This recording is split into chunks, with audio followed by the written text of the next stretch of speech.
Just remind her that all's well that ends well. Brush up your Shakespeare, and they'll all kowtow.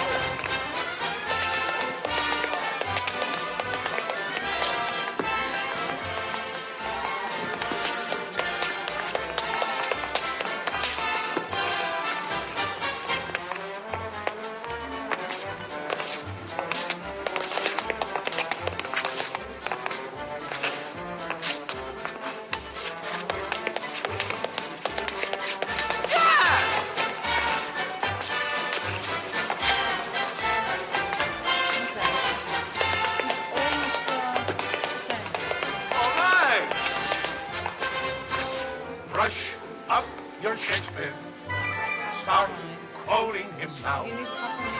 Brush up your Shakespeare, and the women you will wow. If your girl is a Washington Heights dream, Treat the kid to a Midsummer's Night Dream. if she fights when her clothes you are mussing, What a close much should do about nothing. if she says your behavior is heinous, Kick her right in the Coriolanus, brush up your Shakespeare, and they'll all kowtow.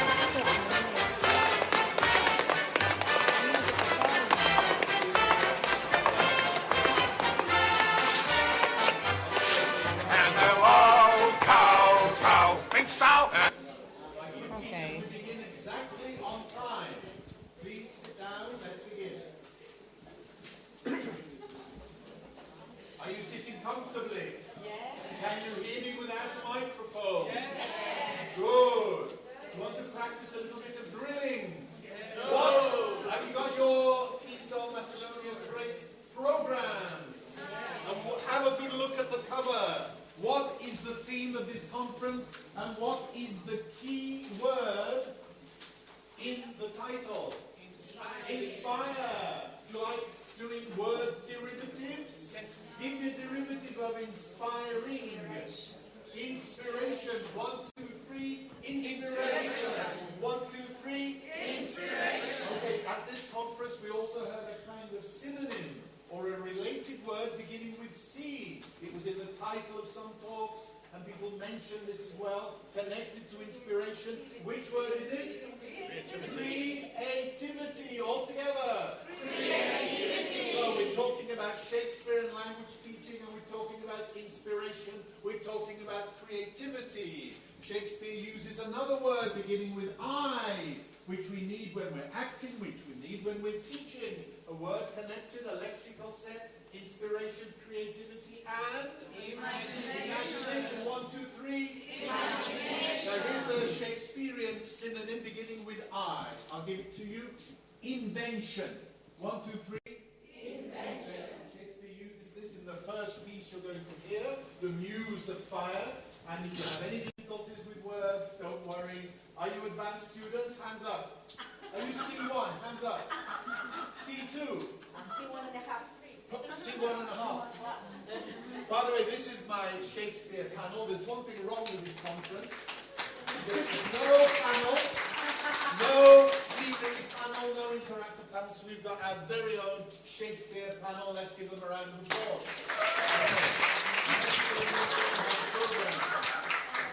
So let's go. Creative tests. Are you ready for the test? Yes. Somebody talked, I think it was Maria Theoliou, she talked about creativity in tests, and I thought you would like to begin with a test. Are you ready for the first question? The thing about this is you don't have to worry, because all of the options A, B, and C are all correct, but you have to choose which you think Shakespeare wrote. Number 1, oh, for a muse of fire that would ascend the brightest heaven of creativity, imagination, or invention. What do you think he said? Hands up for A. He said creativity. No. Hands up for imagination. Hands up. He said invention. Okay, all right. Well, that is one of our themes, as I said. Good acting, good theatre, and good teaching. What do they have in common? Could this be something they have in common? Inspiration and creativity. Number 2. He says, in the first speech you're going to hear, let us on your forces work. Creative forces, imaginative forces, or imaginary forces. Which do you think our bard said of the three? Hands up for creative forces. Hands up for imaginative. Hands up for imaginary. Oh, you're getting the rules of the game, I see.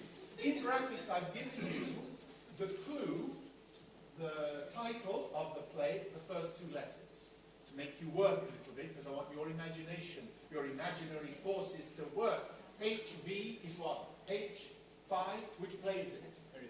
Henry V. Well done, full marks so far. And the third one on the theme of imagination. He says, in the same famous speech, Muse of Fire, peace out, which means, peace out, complete. Complete our imperfections with your what?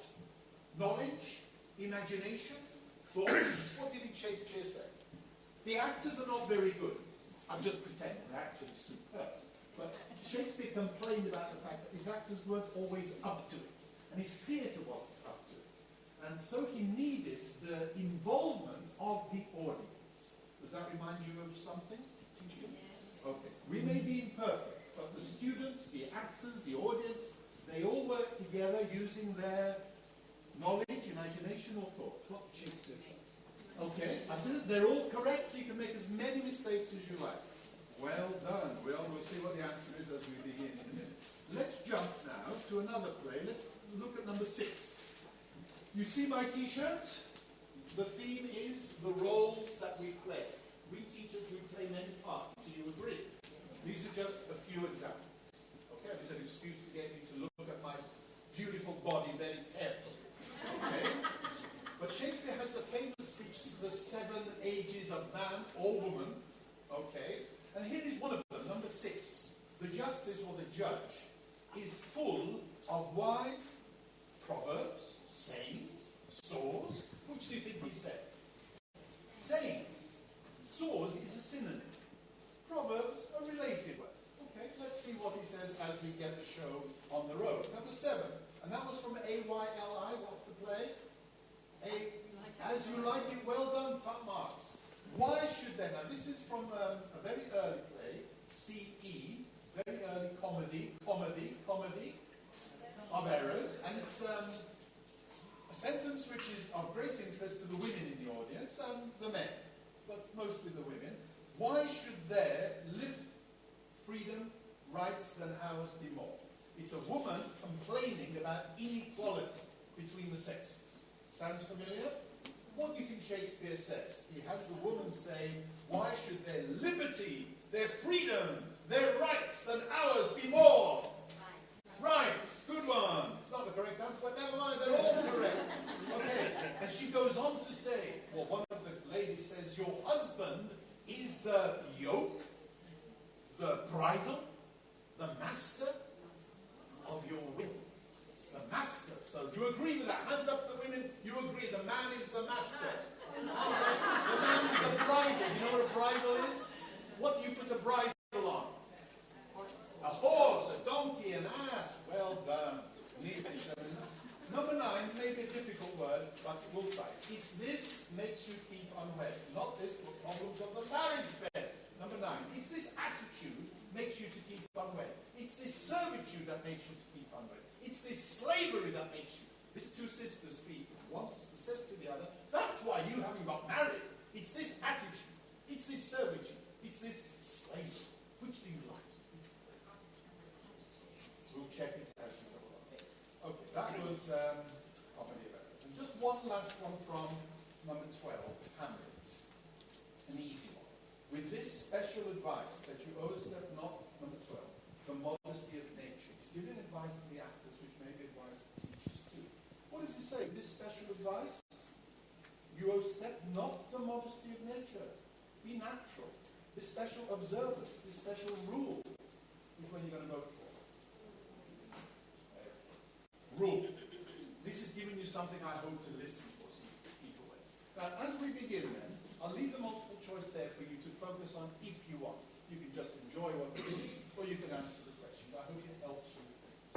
Extrinsic motivation, I think Maria called it in the presentation. Now, the first speech then is the Muse of Fire. Now, unfortunately for me, I had to to learn this speech in a very short time. Because at Athens tesol, some of you may have been there, Alan Maley, one of the plenary speakers, promised he was going to do it for the show. But he had to leave suddenly, had to catch a plane, and I was lumbered with learning this just at the last minute, the whole speech, over in use of fire. And I practiced with my daughter. My daughter Rosie, she listened to me practicing, and I made a lot of mistakes. She says, look, Dad, don't worry about learning this. You made a lot of mistakes, but it makes no bloody difference because they won't understand the words you're saying anyway. So I said, okay, you told me that you're post-advanced, post-C2? Well, Shakespeare is definitely post-C2 level.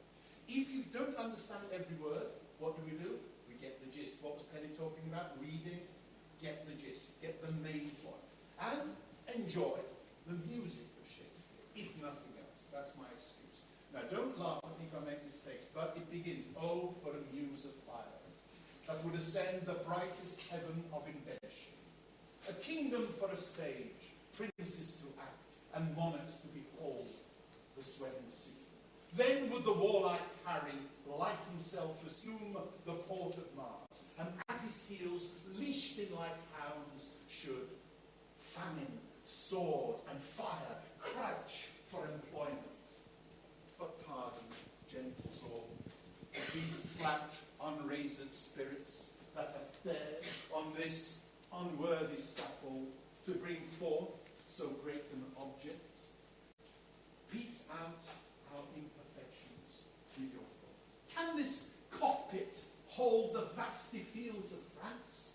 And may we cram within the very casks that did affright the air at Agincourt? Piece out our imperfections with your thoughts. Suppose within these walls are now confined two mighty monarchies, France and England. Okay? And imagine when we talk of horses that you hear them, you see them beating their proud hooves and seething earth. For it is your thoughts that must now deck our kings, carry them here and there, jumping over times, turning the accomplishment of many hours into many days into an hourglass.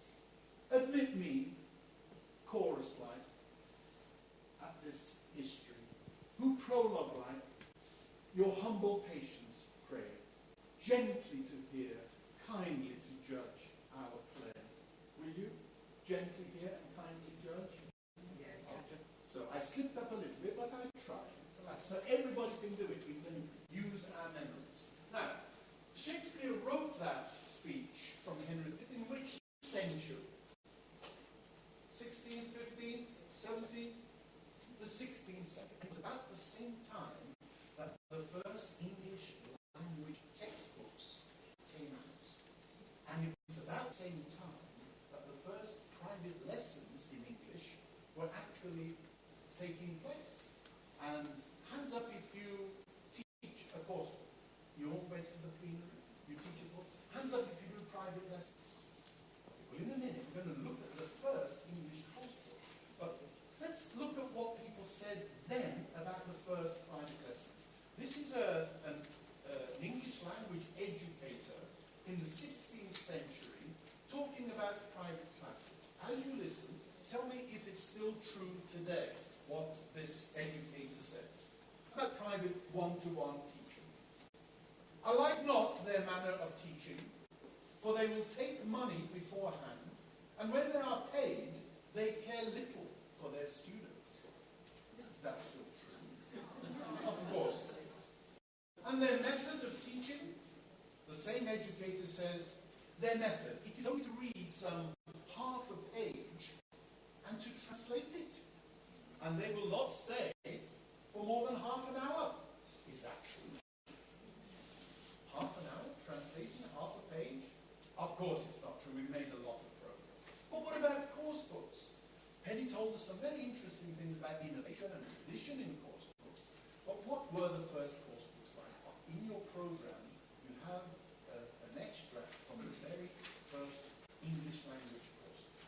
And as you hear the dialogue, I want you to tell me whether it's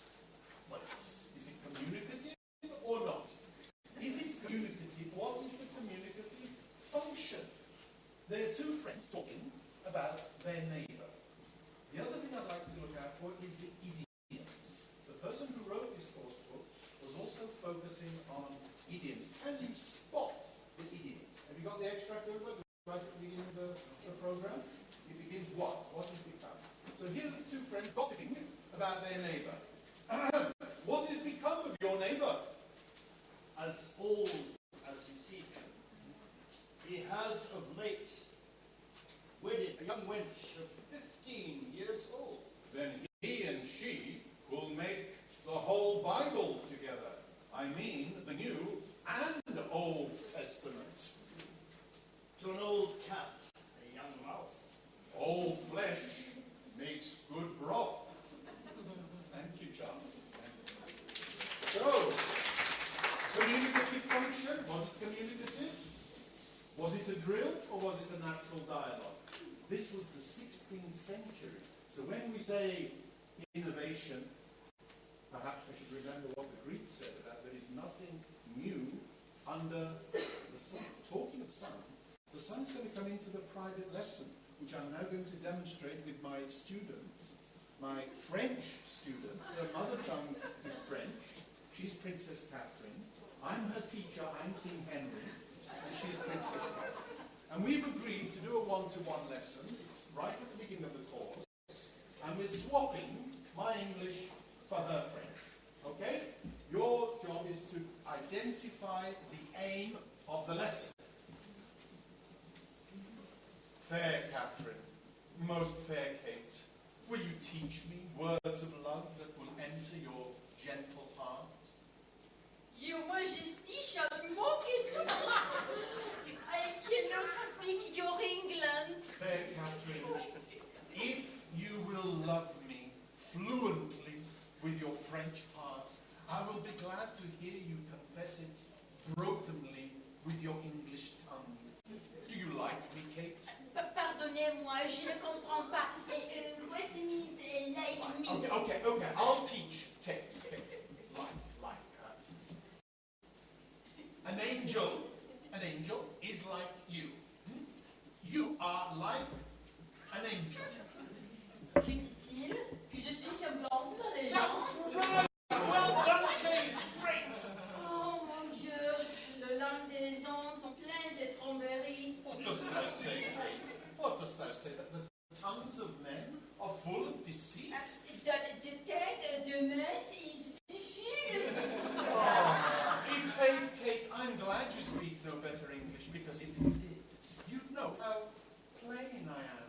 I mean, I know no ways to mince my words of love, but directly to say, I love you, Kate. Sauf votre honneur, je ne comprends pas. Me no understand well. Okay, let me explain. If you cannot love someone who looks like me, let imagination be your cook. What means imagination? Cook. What imagination? Hang on. Piece out my imperfections with your thoughts. Cook. Look. A black beard will turn white. A curly head will go bald. A fair face will wither. But a good heart, Kate, a good heart is the sun and the moon, or rather the sun and not the moon, for the sun shines bright and never changes. Dost thou love me, Kate? Canst thou? Is it possible that I should love the enemy de France? But Kate, if you loved me, you would love the friend of France. Because I love France so well. I will not part with a village of it. I will have it all mine. And Kate, when France is mine, and I am yours, then yours is France, and you are mine. I cannot tell what that means. All right. Let me tell you in French. Though my French will hang on my tongue like a newly married wife around her husband's neck. Hang on. Oh, here we go. Je prends sous la possession de France, et quand vous avez la possession de moi, donc votre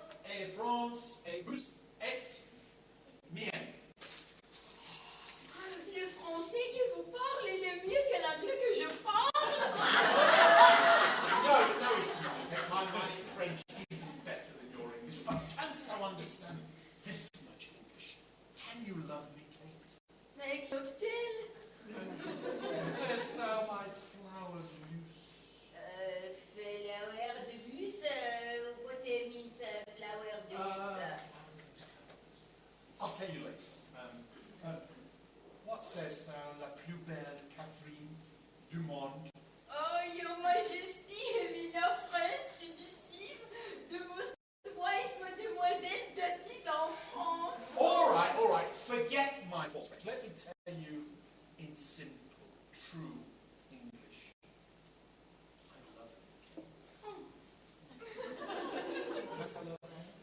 What dost thou say? Is it possible? Kate, can you love me in spite of this face? You know, Kate, as I grow older, my appearance, I will get better and better. I will appear much nicer. You see, my comfort is that old age, that great destroyer of beauty, can do no more to spoil my face. I'm at my worst now. So if you have me, Kate, you will have me better and better. Will you have me, Kate? Tell me in your broken music, because your voice is music, and your English broken. What dost thou say, Kate? Tell me thy answer, tell me thy mind, your gentle, broken English. Will you have me? That will content me. Great, fantastic, that's the correct answer. Now, let me kiss your hand, and call you my queen. Excusez-moi, monseigneur, ma foi, je ne veux pas. Je vous supplie, monseigneur. Well, let me kiss your lips then. Yes. The lips? Your lips. Devant le mariage? Does everybody speak French? Yes or no? Yes or no? I'll never know. That's the importance of learning French as an international language. Love is an international language. So, thank you very much, my princess. So teaching then is often compared to acting. And Shakespeare opens this famous speech, The 7 Ages of Man, like this. And let's hear the 7 ages of man or woman, and think about the 7 ages, the roles that we teachers play. All the world's a stage, and all the men and women merely players. They have their exits and their entrances, and one man in his time plays many parts. His acts being 7 ages. At first, the infant, mewling and puking in the nurse's arms. And then the whining schoolboy, his satchel and his shining morning face, creeping like snail unwillingly to school. And then the lover, sighing like furnace, with woeful ballad made to his mistress, eyebrow. And then the soldier, full of strange oaths, and bearded like the pard, jealous in honor, sudden and quick in battle, seeking the bubble, reputation, even in the cannon's mouth. And then the justice, in fair round belly with good capon lined, and eyes severe, and beard in severe cut. Full of wise saws and modern instances, and so he plays his part. The 6th age shifts into the lean and slippered pantaloon, with spectacles on nose and pouch on side. His Useful hose well saved. A world too wide for his shrunk shank and his big manly voice. Running against towards a childish trouble, pipes and whistles in his sound. Last scene of this strange, eventful story is second childishness, mere oblivion, sans teeth, sans eyes, sans sense, sans everything.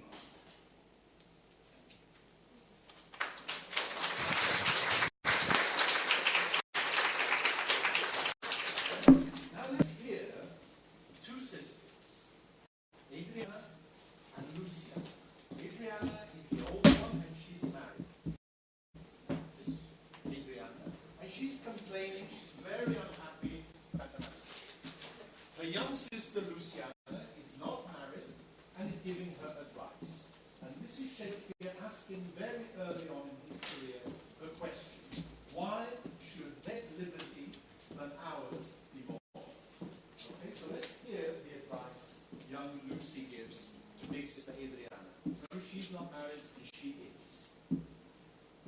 Be patient, sister. Why should their liberty than ours be more? Because their business still lies out of door. When I do what he does, he doesn't like it.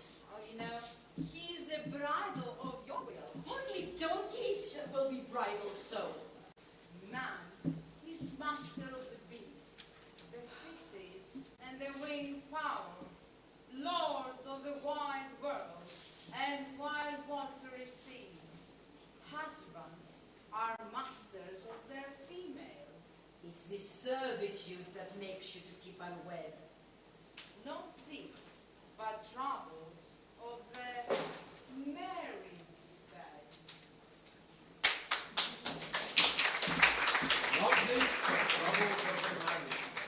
So there are troubles of the marriage bed once you get married. But before before Adriana got married, she was young, beautiful. I mean, she still is. But let's go back in time to the two most famous young lovers in the whole of English literature, who are Romeo and Juliet. So now Luciana becomes our Juliet, and there she is on her balcony.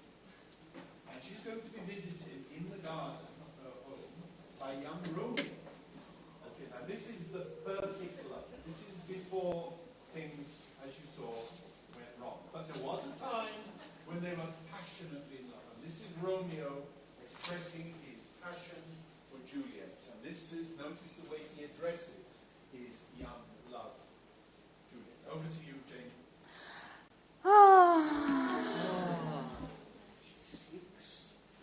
Oh, speak again, great angel. Glorious this night, this winged messenger. Oh, Romeo, Romeo, wherefore art thou, Romeo? Deny thy father and refuse thy name. 'Tis but thy name is my enemy. Oh, be some other name. What's in a name? That which we call a rose, but any other word would smell as sweet. Oh, Romeo, for thy name, which is no part of thee, take all myself. Thank you, Romeo. So we don't want Romeo to disappear yet, do we? We want a little bit more of him. As we've got him, we're going to look at Hamlet now and his advice to the actors. We play many parts, obviously. We said lovers, teachers, actors. Now, what is a good actor according to Shakespeare Hamlet? This is where Hamlet's going to give us advice about good acting, and as you listen, I want you to try and make connections, if there are any, with good teaching. Okay? So what is a good actor, please, Hamlet? Speak the speech, I pray you, as I pronounced it to you, trippingly on the tongue. Nor do saw the air use it all gently. Gently. Be not too tame neither, but let your own discretion be your tutor. Suit the action to the word to the action.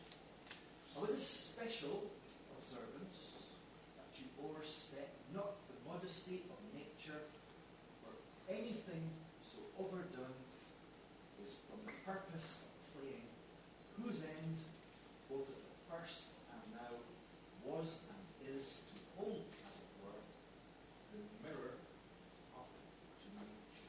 But you are unhappy about one specific actor, the clown. What is it about the clown, Hamlet, that you're not happy with? What does he do that upsets you so much? And let those that play your clowns speak no more than is set down for them. For there are some clowns that will themselves laugh to set on some quantity. Okay, we get the message. Okay, thank you. Okay, thank you, great. And you see what the clown does? He talks too much. He talks out of it and does stupid things to make people laugh. When there are important things going on the stage or in the classroom. So, but this clown, he wants to play all the parts, of course. He wants to be the lover, the tyrant, the lion, but he's also a clown with a dream. So let's hear the clown's dream. I have had a most rare vision. I have had a dream. Ask the wit of a man to say what dream it was. This man is but an ass. He goes about to expound his dream. Before I was, no man can tell what before I was. Before I had but a fool, if you will, I would say what before I had. The eye of man hath not seen, the ear of man hath not heard, the hand of man not able to taste, his tongue to conceive, not his heart to explore what my dream was. I will get Peter Please to write a song about his dream, and I will sing it at the end of the play.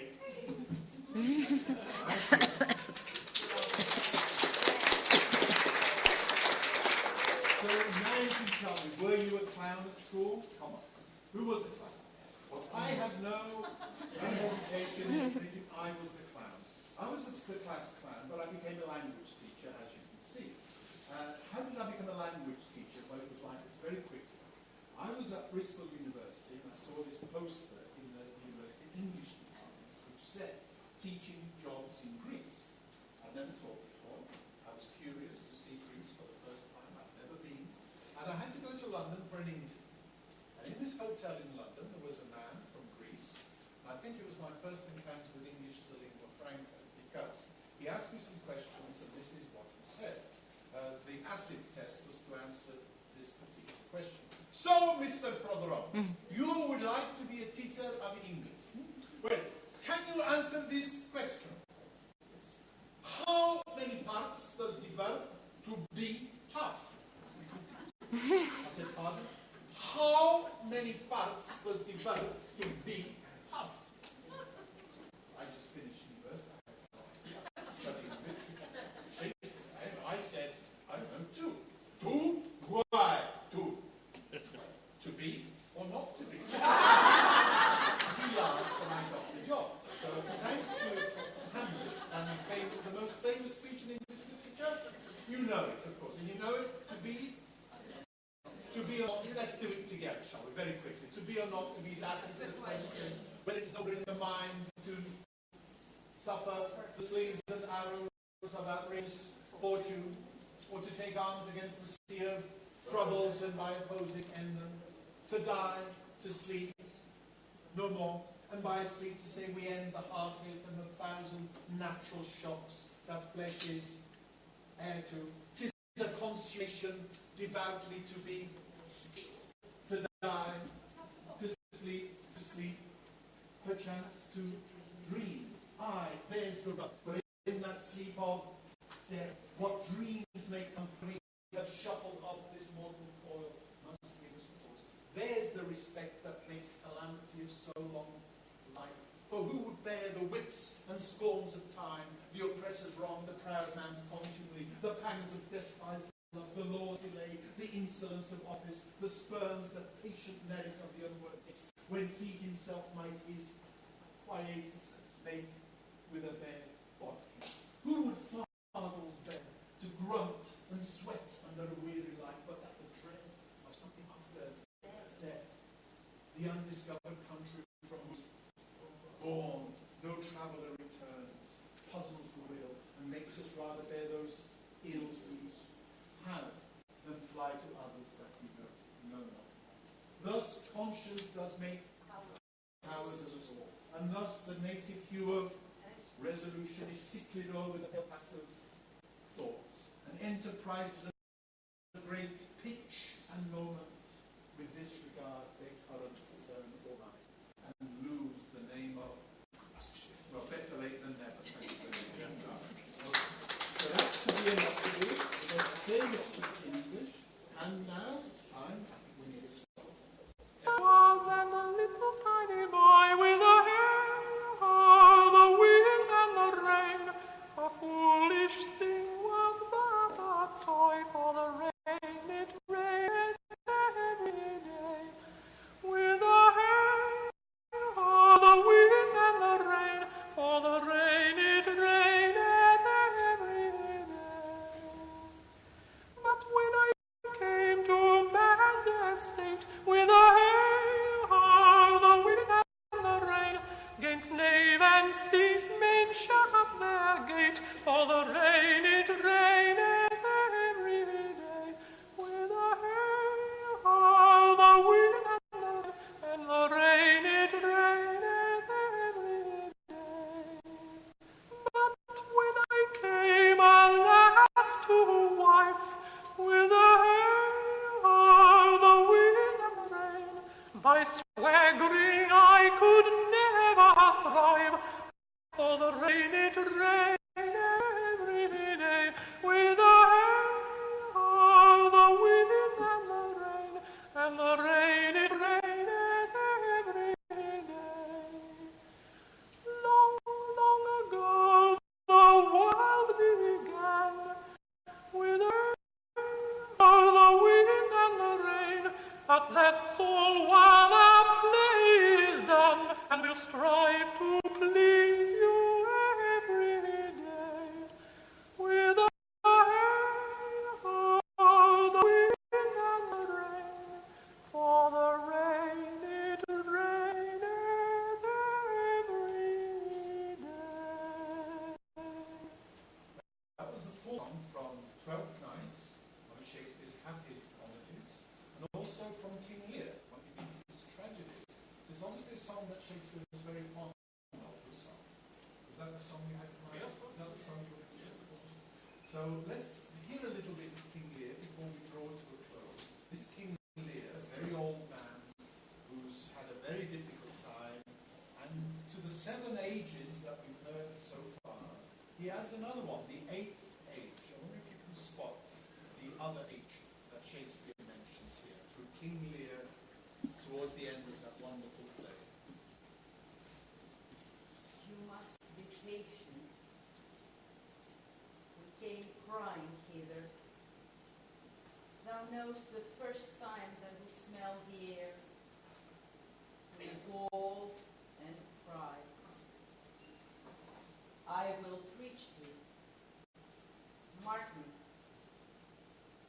When we are bold, we cry that we are come to this great stage of fools.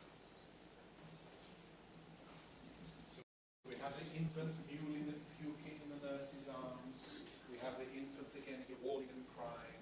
And the 8th role was the fool. So you have a very important part. But it's a sad note. We don't want to finish on such a sad note, do we? So let's go to something a little bit more cheerful. Be cheerful now, sweet ladies. Be cheerful, gentle soul. Our rebels now are ended. These, our actors, as I foretold you, were but spirits, and are melted into thin air. And, like the baseless fabric of this vision, the cloud-capped towers, the gorgeous palaces, the solemn temples, the great globe itself, yea, all which it inherits, shall dissolve. And, like this insubstantial pageant faded, leave not a rack behind. We are such stuff as dreams are made of. Now little life is rounded in sleep.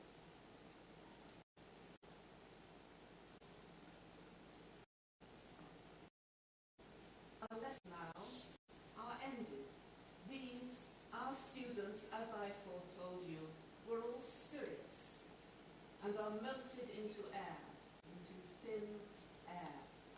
And like the baseless fabric of this session, the cloud-hacked schools, the gorgeous gadgets, the solemn teachers, the classroom itself, yea, all which it inherit shall dissolve, and like this insubstantial conference, faded, leave not a word behind. Teaching is such stuff as dreams are made of.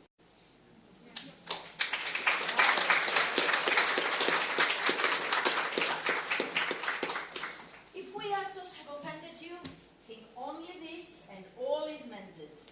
Imagine you've been sleeping here while these visions did appear, and everything that you have seen has been nothing but a dream.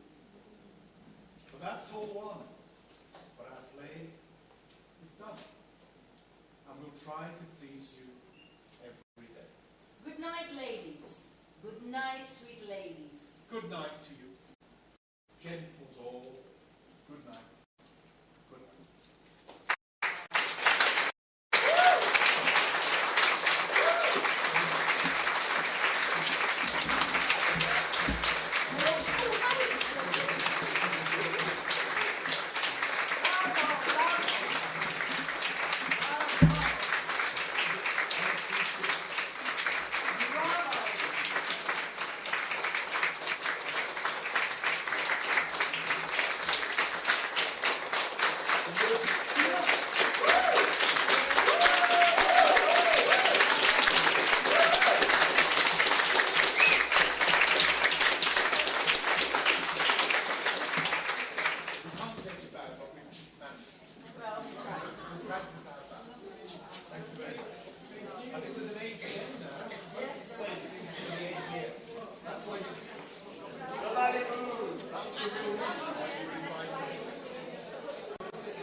Please stay for the AGM now, all right?